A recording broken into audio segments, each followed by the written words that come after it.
Au début, question communication, l'humain était assez limité.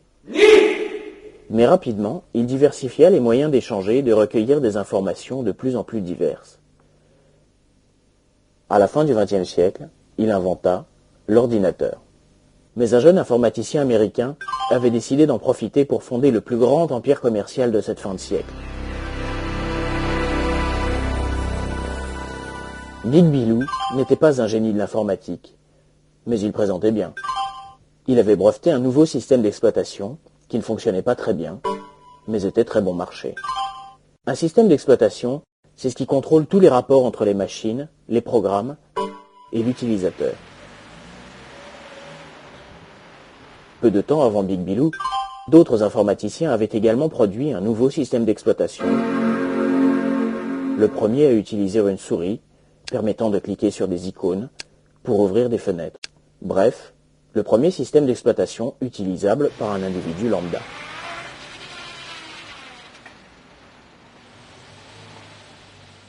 Mais ce système simple à fenêtres ne fonctionnait que sur les ordinateurs vendus par ses inventeurs propriétaires, alors que celui de Big Bilou pouvait être installé sur n'importe quelle machine. Aussi, quand Big Bilou récupéra ce principe de souris et de fenêtre, c'est son système qui se mit à attirer de plus en plus de consommateurs.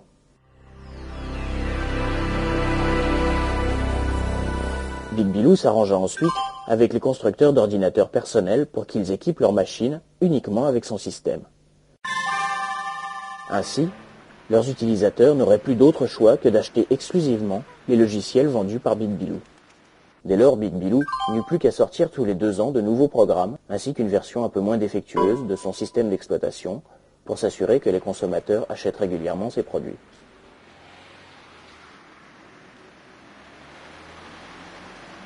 Mais à l'ombre de cet empire commercial, une communauté d'informaticiens et autres idéalistes prônait au contraire la gratuité du savoir et travaillait à l'élaboration de logiciels libres, c'est-à-dire gratuits et non brevetables.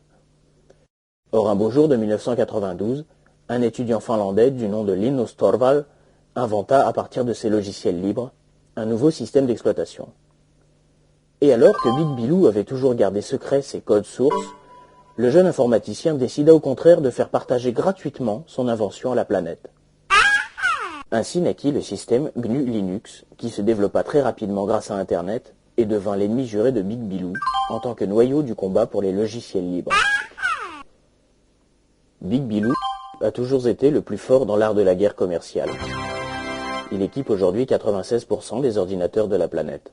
Il ne s'agit pas d'un monopole, son principal concurrent détenant 3% du marché, mais le Quidam ne sait même plus qu'il pourrait taper des textes ou naviguer sur Internet grâce à d'autres logiciels que les produits de Big Bilou.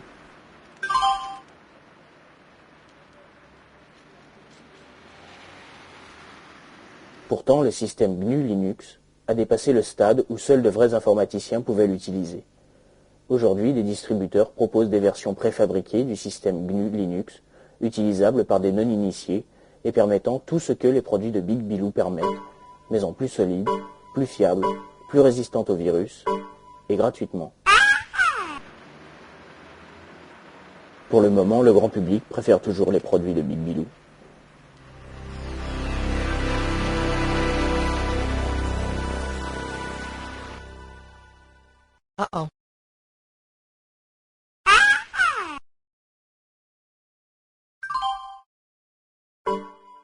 Join us now and share the software. You'll be free, hackers, you'll be free.